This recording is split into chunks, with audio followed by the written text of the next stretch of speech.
राजनीतिक दलहरूले न्यायालयमा राजनीतिकरण गर्न खोजेको निलम्बित प्रधान न्यायाधीश जबराको भनाई। महाभियोग सिफारिस समितिले आज एकै दिन 29 वटा प्रश्न सोध्यो। संसदकै कार्यकाल सकिन लागेकाले महाभियोग निष्कर्षमा पुग्ने महाशंका। नियमित खेल गतिविधि नहुँदा खेल जगतमा अनुशासनहीनता मौलाउँदै खेलाड़ीले मनदेखि खेल्नुका साथै अनुशासनलाई पहिलो प्राथमिकता दिन आवश्यक। कान्तिपुर कन्क्लेभको तेस्रो संस्करण अन्तर्गत आज विभिन्न 6 सत्रमा सघन छलफल। राजनीतिक दलले महिला नेतृत्वमाथि शंका गर्ने गरेको महिला नेत्रीहरूको भनाई। सरकारले निर्यातको नीति योजनाबद्ध र आयातलाई कम प्रोत्साहन गर्नुपर्नेमा जोड़। पूर्व युक्रेनका महत्वपूर्ण शहरहरू आफ्नो कब्जामा लिने रणनीतिबाट रूस पछि हट्यो। र नेपाली राष्ट्रिय फुटबल टोलीका मुख्य प्रशिक्षक अलमुताइरीद्वारा राजीनामा। नमस्कार, कान्तिपुर डायरीका साथमा साथी नवीन र म सन्तोष। सुरुमा अब समाचार विस्तारमा। निलम्बित प्रधान न्यायाधीश चोलेन्द्र शमशेर जबराले न्यायालयमा राजनीति हावी भएको बताउनु भएको छ। स्वतन्त्र न्यायालयमा बढ्दो राजनीतिकरणले न्यायपालिकालाई ध्वस्त पार्ने योजना अन्तर्गत आफू विरुद्ध महाभियोग प्रस्ताव आएको आरोप लगाउनुभयो। प्रतिनिधि सभाको महाभियोग सिफारिस समितिमा आज बयान दिने क्रममा जबराले विभिन्न राजनीतिक दलका शीर्ष नेताहरूले आफूलाई प्रधान न्यायाधीशबाट राजीनामा दिए महाभियोगको प्रस्ताव फिर्ता लिने आश्वासन दिएको दावी गर्नुभयो। उहाँले भन्नुभयो, राजीनामा दिए महाभियोग फिर्ता लिन गठबन्धनका नेताहरूबाट प्रलोभन आएको हो। राजीनामा दिने हो भने हामी चाहिँ सहजीकरण गर्छौं, हामी चाहिँ यो फिर्ता लिन्छौं। 1.5 महिना तपाईँ काम गर्नुहोस्, 1.5 महिना पछाडि दिपकलाई दिए हुन्छ भनेर त पोलिटिकल पार्टीका शीर्ष नेताले, मैले त यो खोलेको छु त साथ। अब को नेताले भन्यो त्यो पनि म भन्छु। अब एउटा सोध्ने हो भने नेपाली कांग्रेसको डिनाजीलाई सोधे हुन्छ। उहाँका आउनु भएको हो। यसमा चाहिँ मैले प्रचण्डजी र शेरबहादुरजीसँग सल्लाह गरेर तपाईँसँग कुरा गर्न आएको। यसलाई चाहिँ हामी फिर्ता लिदिन्छौँ। यसलाई चाहिँ उ गर्दाखेरि तपाईँले यो सबै हामी फिर्ता लिन्छौँ। तपाईँले चाहिँ यसो मिलाएर राजीनामा दियो हुन्थ्यो भन्नु उहाँलाई सोधे। उहाँले होइन भन्नु सक्नु, मेरो घरमा मेरो चाहिँ उहाँ क्वार्टरमा आएर भन्नुभएको छ, सोध्दा हुन्छ। निलम्बित न्यायाधीश जबराले सर्वोच्चको भवन निर्माणमा कुनै अनियमितता नभएको बताउनुभयो।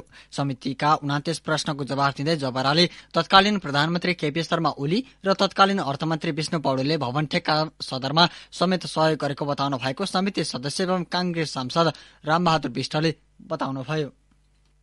1 गते छ, 2 गतेबाट यो खाली हुन्छ, कार्यकाल पनि सकिन्छ। यहाँसम्म पनि अनि केही गरौँ, अनि यो तयारी गरौँ, अनि रिपोर्ट अनि तयार गरौँ, अनि पेश गरौँ, सभामुखलाई बुझाउँ भन्ने मनस्थिति चाहिँ छ।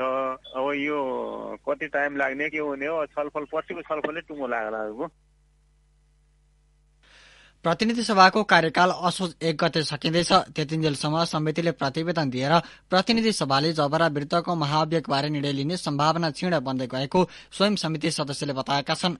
गत फागुन 1 गते जबरा विरुद्ध महाभियोग दर्ता गरिएको थियो। प्रतिनिधि सभाले साउन 22 मा महाभियोग सिफारिस समिति समक्ष महाभियोग प्रस्ताव पठाएको थियो। महाभियोग समितिले जबरालाई सोध्न 43 वटा प्रश्नावली तयार पारेको छ। उहाँमाथि यसअघि समितिले भदौ 15, 16 र 19 गते बयान लिएको थियो। पर्सि मंगलबार 11 बजेका लागि जबरालाई अर्को बयानमा बोलाइएको छ। जबरामाथि गत फागुन 1 गते महाभियोग दर्ता भएको थियो।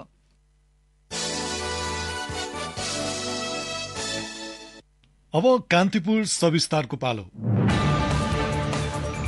कान्तिपुर सविस्तार।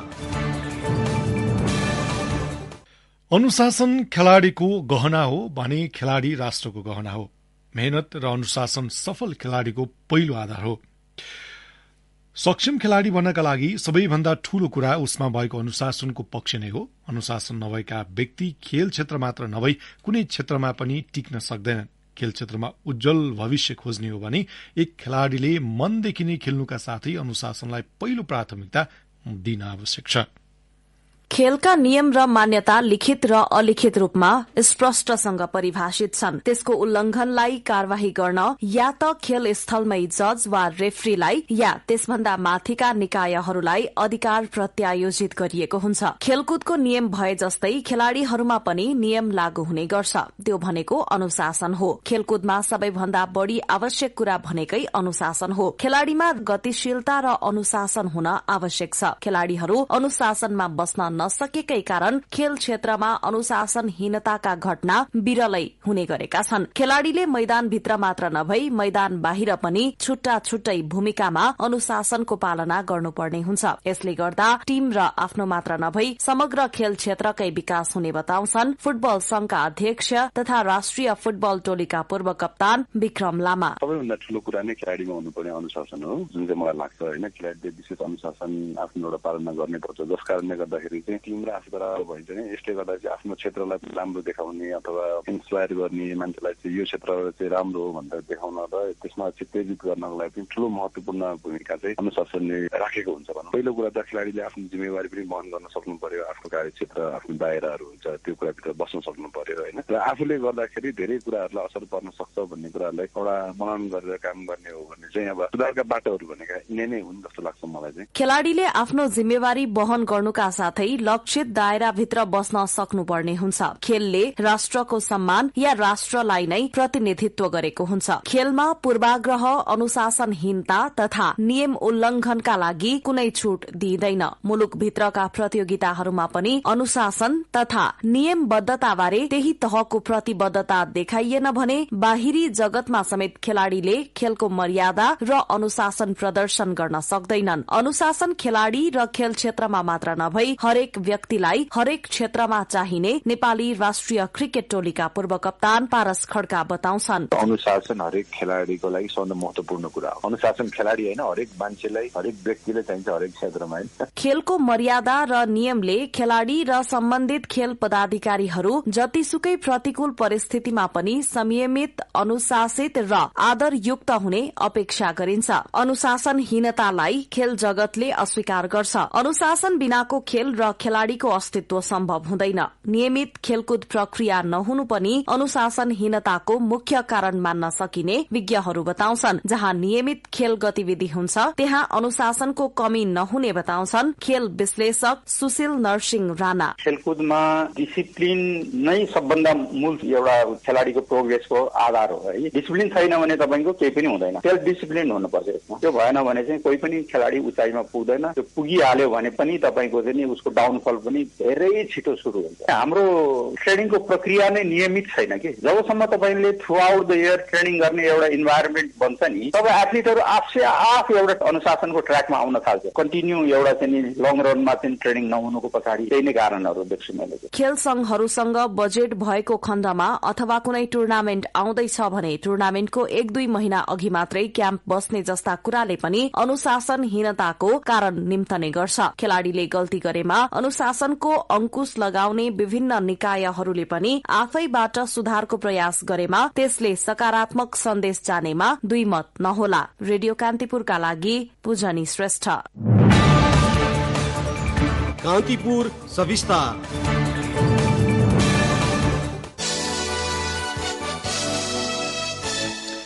कान्तिपुर मिडिया ग्रुपले आयोजना गरेको कान्तिपुर कन्क्लेभको त्यसको तेस्रो संस्करण अन्तर्गत आज दोस्रो तथा अन्तिम दिन विभिन्न सत्रमा सघन छलफल भएको छ। कुल 6वटा सत्रमा विभिन्न क्षेत्रका 23 जना व्यक्तित्वहरूले आफ्नो धारणा राख्नु भएको छ।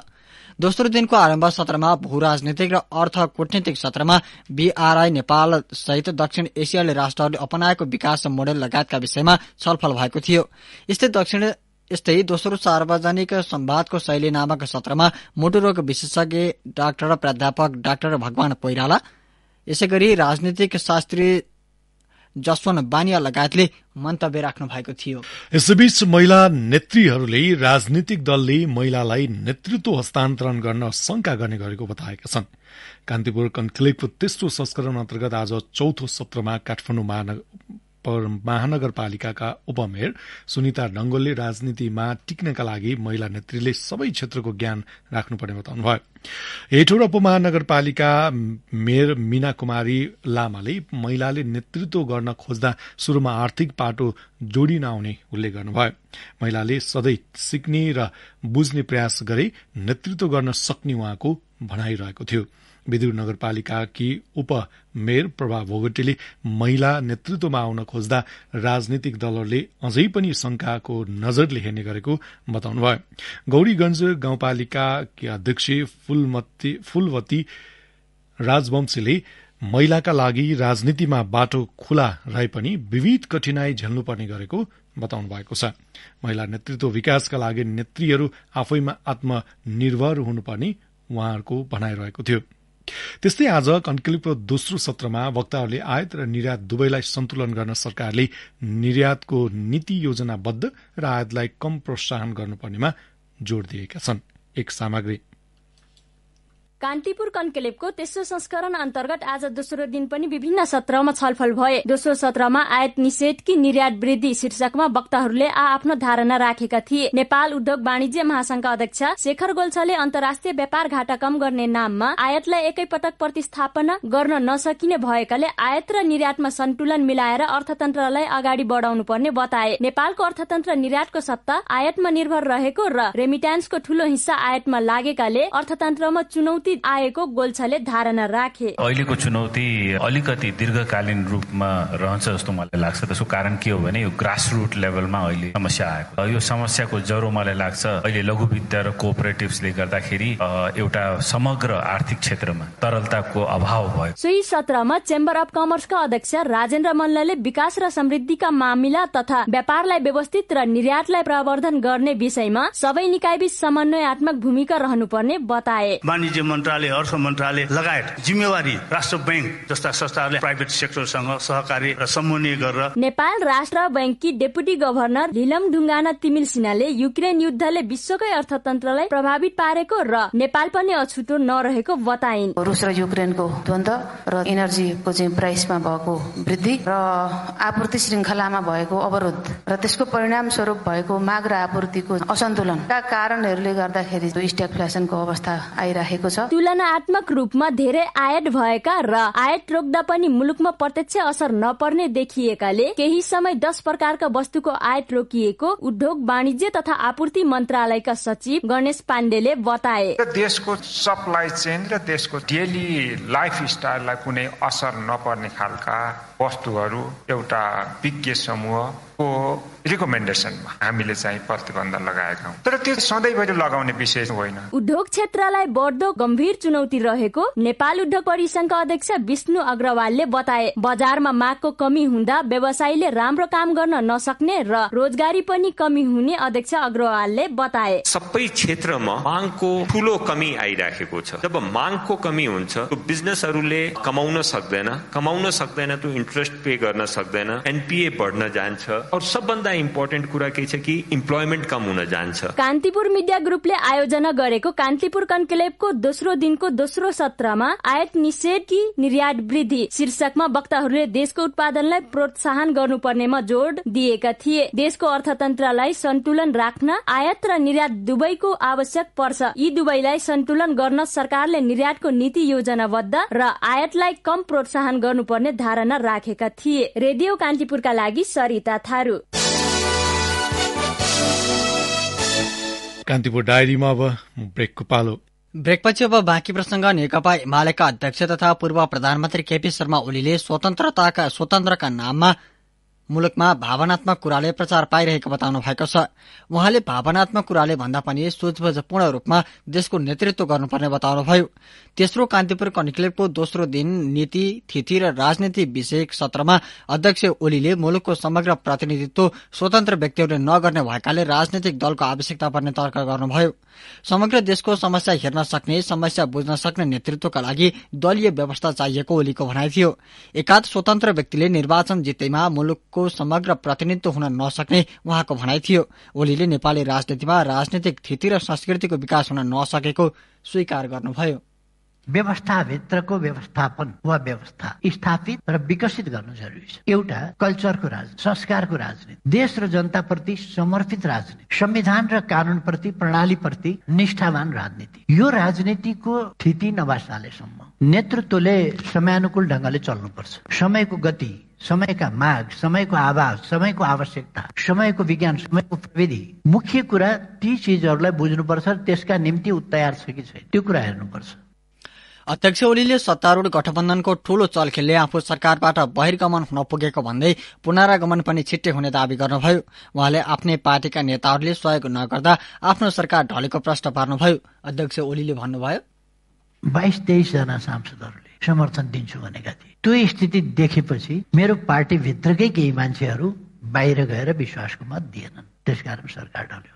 रामलाई एउटी मन्थराको षड्यन्त्रले, पाण्डवहरूलाई एउटा शकुनीका षड्यन्त्रले वनवास पठाउँछ भने म जाबो केपीलाई यत्रो बिघ्न शकुनी र मन्थराहरू भएका ठाउँमा मलाई वनवास पठाउनु त कुन सा ठुलो कुरो हो र? एउटा कुरा याद राख्दा हुन्छ, राम पनि वनवासबाट फर्किएका थिए र पाण्डवहरू पनि वनवासबाट फर्किएका थिए। यसर्थ गौरव रामलाई वनवास पठाएकोमा गर्ने कि फर्किएकोमा गर्ने, पाण्डवलाई वनवास र गुप्तवास पठाएकोमा गर्ने कि फर्किएकोमा गर्ने, प्रश्न त्यो हो।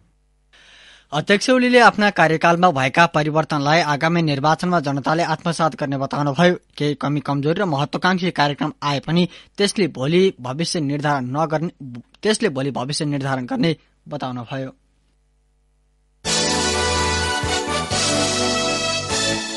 सत्तारूढ़ दलहरूको आफ्नै अडानका कारण सीट बाँडफाँडका विषयमा सहमति जुटाउन बसेको सत्ता गठबन्धनको बैठक पुनः निष्कर्षविहीन बनेको छ। बालुवाटार स्थित प्रधानमन्त्री निवासमा आज बसेको शीर्ष नेताहरूको बैठकमा नेताहरूले आज पनि आफ्नै अडानहरू प्रस्तुत गरेका थिए। सीट बाँडफाँडका लागि बनेको कार्यदलले विवाद टुङ्गो लगाउन नसकेपछि शीर्ष नेताहरू पछिल्लो समय छलफलमा व्यस्त छन्। नेताहरूबीच भोलि बिहान पुनः छलफल हुनेछ। कार्यदलले 90 सीटमा साझा सहमति बनाए पनि बाँकी सीटमा दलहरूबीच विवाद कायमै छ। बैठकमा पछिल्लो राजनीतिक घटनाक्रम, चुनावी रणनीति लगायतका विषयमा पनि छलफल भएको थियो। कार्यदलमा कांग्रेसले 100, माओवादी केन्द्रले 60, जसपाले 25 र राष्ट्रिय जनमोर्चाले 2 सीट, एकीकृत समाजवादीले 25 सीट दावी गर्दै आएका छन्। अब केही समाचार संक्षेपमा। पछिल्लो पटक नेपालमा थप 104 जनामा कोरोना भाइरस संक्रमण पुष्टि भएको छ। स्वास्थ्य तथा जनसंख्या मन्त्रालयका अनुसार 1592 जनाको पीसीआर परीक्षण गर्दा 89 जना र 1995 जनाको एन्टिजेन परीक्षण गर्दा 15 जनामा संक्रमण देखिएको हो। यो सँगै नेपालमा कोरोना भाइरसको सक्रिय संक्रमितको संख्या 2316 जना पुगेको छ। ललितपुर महानगरपालिकाले लगनखेल स्थित मञ्जुश्री पेट्रोल सेन्टर सील गर्दै सञ्चालनमा रोक लगाएको छ। महानगरका मेयर चिरीबाबु महर्जन सहितको टोली लगनखेल पुगेर सो पेट्रोल सेन्टरमा भएको इन्धन खाली गराई सील गरिएको हो। अश्विनी कृष्ण प्रतिपदाका दिन आज सोह्र श्राद्ध एवं पितृपक्ष शुरू भएको छ। आजदेखि अश्विन शुक्ल प्रतिपदाका दिनसम्म 16वटा तिथिमा दिवंगत पितृलाई सम्मानका साथ तर्पण, सीधा दान र पिण्डदान गर्ने प्रचलन छ। राष्ट्रपति विद्यादेवी भण्डारीले नागरिकता विधेयक प्रमाणीकरणमा ढिला गरेको भन्दै नेपाली कांग्रेसको भातृ संगठन नेपाल विद्यार्थी संघले विरोध प्रदर्शन गरेको छ। दुवै सदनबाट अनुमोदन भएको विधेयक संविधानको व्यवस्था बमोजिम प्रमाणीकरण गर्नुपर्नेमा राष्ट्रपतिले राजनीतिक आधारमा प्रमाणीकरण गर्न ढिलाइ गरिरहेको भन्दै नेवी संघले आज राजधानीमा पुतला दहन गरेको हो। कान्तिपुर डायरीमा अब मकवानपुर डायरीको पालो। मकवानपुर डायरीबाट सुभाष बिडारीको नमस्कार। महिलाहरूले उत्पादन गरेको सामग्री बजारीकरणका लागि हेटौडामा कोसेली घर सञ्चालनमा आएको छ। महिलाहरूले घरमै बसेर उत्पादन गरेको विभिन्न सामग्री बिक्रीका लागि हेटौडा उपमहानगरपालिकाको सहयोगमा कोसेली घर सञ्चालनमा आएको हो। जाल्पादेवी महिला उद्यमी केन्द्रले व्यवस्थापन गर्ने गरी उपमहानगर क्षेत्रका उद्यमी महिलाहरूले उत्पादन गरेको सामग्री बजारीकरणका लागि कोसेली घर सञ्चालन गरिएको जनाइएको छ। कोसेली घरको व्यवस्थापक जाल्पादेवी महिला उद्यमी केन्द्रका अध्यक्ष गीता मैनालीले अहिले कोसेली घरमा विभिन्न प्रकारका सामान उत्पादन गर्ने 20 जना महिलाहरू जोडिएको बताउनुभयो।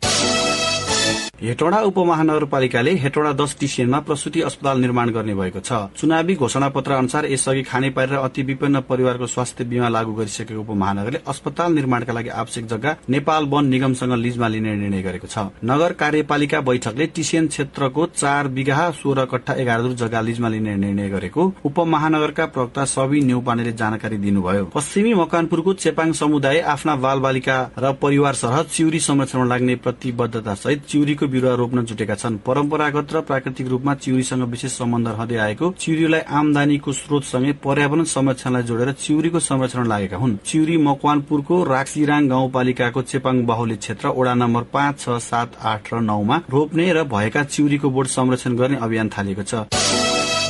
मकवानपुरको पश्चिमी क्षेत्रमा अवस्थित वनहरी गाउँपालिकाले बेरोजी रकम शून्य बनाउने अभियान सञ्चालन गरेको छ। वर्षेनी बेरोजी दर बढ्दै गएपछि गाउँपालिकाले यस्तो अभियान सञ्चालन गरेको हो। गाउँपालिकाले 35 करोड़ 79 लाख 16 हजार मध्ये 5 करोड़ 36 लाख 24 हजार बेरोजु रकम सम्परीक्षण गरी घटाएको छ। गाउँपालिकाले हाल बेरोजु रकम 20 करोड़ 24 लाख 92 हजार रुपैयाँ बाँकी रहेकोमा गाउँसभाको 11औं अधिवेशनले लेखा समिति नै गठन गरेर बेरोजु घटाउने काम शुरू गरेको अध्यक्ष रञ्जन कालाखेतीले जानकारी दिनुभयो। मकवानपुर डायरी आजलाई यति नै। सुभाष बुढारी बिदा हुन्छु। नमस्कार।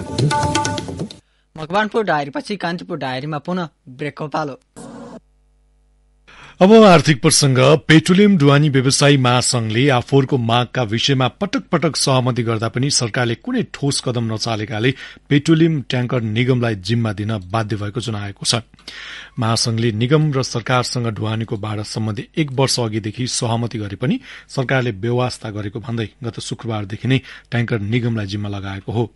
मुलुकमा खाद्यान्न लगायतका विभिन्न वस्तुको मूल्य बढ्दा महासंघले निगमलाई ध्यानकर्षण गराउँदा ढुवानी व्यवसायको समस्यालाई सरकारले गम्भीरताका साथ नलिएको पेट्रोलियम ढुवानी व्यवसायी महासंघका महासचिव विश्व अरियालले बताउनुभयो। ढुवानी भाडा दर वृद्धि नभएसम्म इन्धन आपूर्ति ठप्प पार्ने महासचिव अरियालको भनाइ छ। शेयर कारोबार हुने साताको पहिलो दिन नेप्से घटेको छ। अघिल्लो साताको अन्तिम कारोबारको दिन 2.13 अंकले घटेको बजार 11.46 अंकले घटेर 1926.28 बिन्दुमा पुगेको छ। यस्तै ठूला कम्पनीहरूको मापन गर्ने सेन्सेटिभ परिसूचक 2.10 अंकले घटेर 374.73 बिन्दुमा पुगेको छ। कारोबारमा आएका 221 कम्पनीको 25,24,224 किता शेयर खरिद बिक्री हुँदा 74 करोड़ 72 लाख 26 हजार भन्दा बढ़ी कारोबार भएको नेपाल स्टक एक्सचेन्जले जनाएको छ। अब अन्तर्राष्ट्रिय प्रसंग। रूस पूर्वी युक्रेनका महत्वपूर्ण शहरहरू आफ्नो कब्जामा लिने रणनीतिबाट पछि हटेको छ। रूसले नियन्त्रणमा लिएको जमिन युक्रेनले आफ्नो नियन्त्रणमा लिने क्रम बढेसँगै रूसी सैनिकहरू पछि हटेको बीबीसीले जनाएको हो। रूसले तेस्रो महत्वपूर्ण शहर बालाक्लियाबाट पनि आफ्ना सैनिकहरू फिर्ता लिएको पुष्टि गरेको छ। राष्ट्रपति भोलोदिमिर जेलेन्स्कीले यो महिनाको पहिलो हप्ता प्रत्याक्रमणको कारवाही शुरू भएपछि युक्रेनले 2000 वर्ग किलोमिटर क्षेत्र रूसको नियन्त्रणबाट मुक्त गरेको दावी गर्नुभएको छ। युक्रेनले पश्चिमा साझेदार राष्ट्रहरूलाई सैनिक सहयोग उपलब्ध गराउन निरन्तर आग्रह गरिरहेका बेला युक्रेनी सेनाको उपलब्धिले उससँग रूसले नियन्त्रणमा लिएको भूभाग फिर्ता लिन सक्ने सामर्थ्य भएको संकेत मानिएको अन्तर्राष्ट्रिय संचार माध्यमले बताएका छन्। बेलायतकी महारानी एलिजाबेथ द्वितीयको पार्थिव शरीरलाई 4 दिन राजकीय अन्तिम श्रद्धाञ्जलीका लागि राखिने भएको छ। सो समयमा सर्वसाधारणलाई शव पेटिका हेर्न दिइने भएको छ। सेन्ट जाइल्स काथीड्रल एडिम्बरामा महारानीको शव भोलिबाट 24 घण्टाका लागि राखिने जनाइएको छ। महारानीको राजकीय अन्तिम संस्कारमा उहाँको परिवार, राजनैतिक नेता र विश्व नेताहरूको सहभागिता हुने बताइएको छ। यस्तै बुधबार महारानी एलिजाबेथको पार्थिव शरीरलाई वेस्टमिनिस्टर हलमा पुर्याइने बताइएको छ। त्यसपछि अन्तिम संस्कार अघि बिहिबारबाट 4 दिन राजकीय सम्मानका साथ शवलाई राखिनेछ। राजकीय अन्तिम संस्कार सेप्टेम्बर 19 मा हुनेछ। महारानीको अन्तिम संस्कार विन्डसर स्थित किङ जोर्ज 6 मेमोरियल च्याम्पमा हुने बताइएको छ। अब खेल प्रसंग। नेपाली राष्ट्रिय फुटबल टोलीका मुख्य प्रशिक्षक अब्दुल्लाह अल मुतायरीले राजीनामा दिएका छन्। अल मुतायरीले सामाजिक सञ्जाल फेसबुक मार्फत राजीनामाको घोषणा गरेका हुन्। गत कार्तिकमा मुख्य प्रशिक्षकका रूपमा नियुक्त भएका उनले जिम्मेवारी सम्हालेको 525 दिनपछि राजीनामा दिएको उल्लेख गरेका छन्। अल मुतायरीकै प्रशिक्षणमा नेपाल साफ च्याम्पियनशीपको फाइनलमा पहिलो पटक पुगेको थियो। एन्फाले हाल राष्ट्रिय फुटबल टोलीको कार्यवाहक प्रशिक्षकमा प्रदीप हुमागाईलाई नियुक्त गरेको छ। हुमागाईकै प्रशिक्षणमा नेपालले आगामी असोजमा बंगलादेशसँग घरेलु मैदानमा मैत्रीपूर्ण म्याच खेल्दैछ।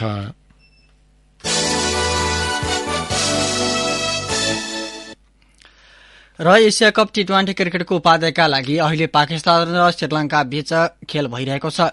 दुवै इन्टरनेशनल मैदानमा जारी खेलमा पाकिस्तानले टस जितेर फिल्डिङ गर्ने निर्णय गरेपछि श्रीलंका अहिले ब्याटिङ गरिरहेको छ। ताजा अवस्थामा खेल सकिन 1 ओभर बाँकी रहँदा 6 विकेटको क्षतिमा 155 रन बनाएर खेलिरहेको छ। श्रीलंका सुपर 4 मा अपराजित रहँदै फाइनलमा पुगेको हो। पाकिस्तान भने सुपर 4 मा श्रीलंकासँगै 5 विकेटले पराजित भएको थियो। प्रतियोगितामा साबिक विजेता भारत सहित पाकिस्तान, श्रीलंका, अफगानिस्तान, हङकङ र बंगलादेश सहभागी भएका थिए। जाँदा जाँदै यस बुलेटिनका मुख्य प्रसंग फेरि एकपटक। राजनीतिक दलहरूले न्यायालयमा राजनीतिकरण गर्न खोजेको निलम्बित प्रधान न्यायाधीश जबराको भनाई। महाभियोगको सिफारिस समितिले आज एकै दिन 29 वटा प्रश्न सोध्यो। संसदकै कार्यकाल सकिन लागेकाले महाभियोग निष्कर्षमा पुग्नेमा आशंका। नियमित खेल गतिविधि नहुँदा खेल जगतमा अनुशासनहीनता मौलाउँदै खेलाड़ीले मनदेखि खेल्नुका साथै अनुशासनलाई पहिलो प्राथमिकता दिन आवश्यक। कान्तिपुर कन्क्लेभको तेस्रो संस्करण अन्तर्गत आज विभिन्न 6 सत्रमा सघन छलफल। राजनैतिक दलले महिला नेतृत्वमाथि शंका गर्ने गरेको महिला नेत्रीहरूको भनाई। सरकारले निर्यातको नीति योजनाबद्ध र आयातलाई कम प्रोत्साहन गर्नुपर्नेमा जोड। पूर्वी युक्रेनका महत्वपूर्ण शहरहरू आफ्नो कब्जामा लिने रणनीतिबाट रूस पछि हट्यो र नेपाली राष्ट्रिय फुटबल टोलीका मुख्य प्रशिक्षक अलमुताइरीद्वारा राजीनामा। हस्त कान्तिपुर डायरी अहिलेलाई यति नै। भोलि बिहान 6:30 बजे हामी नियमित बुलेटिनका साथमा उपस्थित हुनेछौं। अहिलेलाई न्यूज डेस्कका सम्पूर्ण साथीहरूसँगै साथी नवीन र म सन्तोष बिदा हुन्छौं। नमस्कार, शुभरात्रि।